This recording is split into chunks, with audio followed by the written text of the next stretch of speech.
MotorWeek is made possible by Rock Auto, Tire Rack, and Die Hard. It's only been on the market for about a year, but the Subaru XV Crosstrek is already one of our favorite Subarus. And now there's a gas-electric hybrid model to help spread the joy even further on a tank of fuel. So just how much more fuel efficient is Subaru's first hybrid anyway? And do we love the XV more or less for it?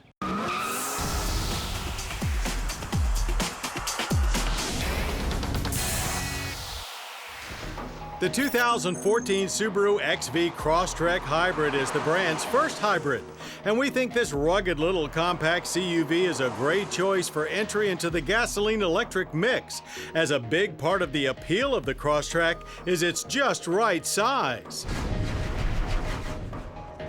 If you don't choose the hybrid-only plasma green pearl paint, due diligence is required to spot the exterior differences, which are limited to just wheels, chrome door handles, LED taillights, grille with active shutters, and of course hybrid badging liberally applied. Thanks to the battery's location, there's no compromise on interior passenger and cargo space, but there is no spare tire, so roadside letdowns are resolved with a fix-a-flat kit and a prayer. But then spare tires are almost a thing of the past anyway. Complaints we have about the standard Crosstrek carry over. We hate the radio nav interface, and the interior, while it does seem durable, is very plain and Spartan, giving the XV an economy car feel. But we do like that the hybrid power flow display is mounted up nice and high on the top of the dash instead of in the nav screen. The gauges also work well, providing a lot of information in a very clear manner. As for the internal combusting part of the powertrain, it's the same 2-liter Boxer 4 you'll find in the regular Crosstrek. But combined with the electric motor, total horsepower and torque rise modestly to 160 and 163 respectively. Add in the typical stop-start system and all of the hybrid bases are covered.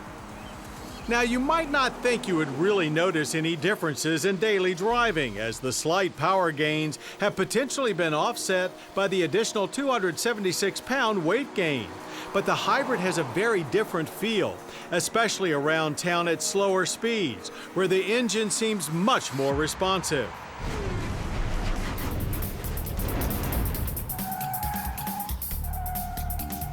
Off the line, you feel less lag and sense a more immediate uptick. However, the numbers didn't bear out our feelings, as a 0 to 60 time of 10.4 seconds is about a half second off what we got in the standard XV. The quarter-mile speed was actually slightly faster, 80 in 17.9 seconds. We found the electric boost quite noticeable going from light to heavy throttle, where you get an almost turbo-like quick kick. The hybrid sportier feel is also noticeable through the slalom, as the suspension has been retuned and steering ratio quickened. On-road, the Crosstrek Hybrid is a solid citizen, with a ride that's stiffer than the typical Subaru family truckster, but that plays to the rugged image. Ground clearance remains the same great 8.7 inches. So combined with the business-as-usual standard all-wheel drive system, and there's no questioning the all-weather prowess of the Crosstrek Hybrid, which we experienced firsthand during some early drive time in Iceland. As for fuel efficiency, government fuel economy ratings are up to 29 city, 33 highway, and 31 combined. Overall, a 3 mpg jump over the regular XV. But unlike most hybrids, we were easily able to beat the ratings without even trying, averaging 35 miles per gallon of regular. The energy impact score is also improved, now burning just 10.6 barrels and emitting 4.8 tons of CO2 annually. Those gains might not be huge, but every little bit helps. And when you can do it in a vehicle that feels peppier than the original, it's a win-win. So while it still may be a tough sell to someone looking for Prius-style MPGs, if you're looking for a small all-wheel drive wagon that delivers way more than class-typical fuel economy and response, you won't mind paying $26,810 for the hybrid. That's a modest $3,000 addition over the more sparsely equipped 2.0i XV Crosstrek Premium. So has our adoration of the Subaru XV Crosstrek grown or not? Well, that's hard to say, but it certainly hasn't waned. It's not a groundbreaking hybrid, and it doesn't claim to be. We much prefer the under-promise and over-deliver approach, as not only has it gotten more fuel efficient, but it's gotten livelier.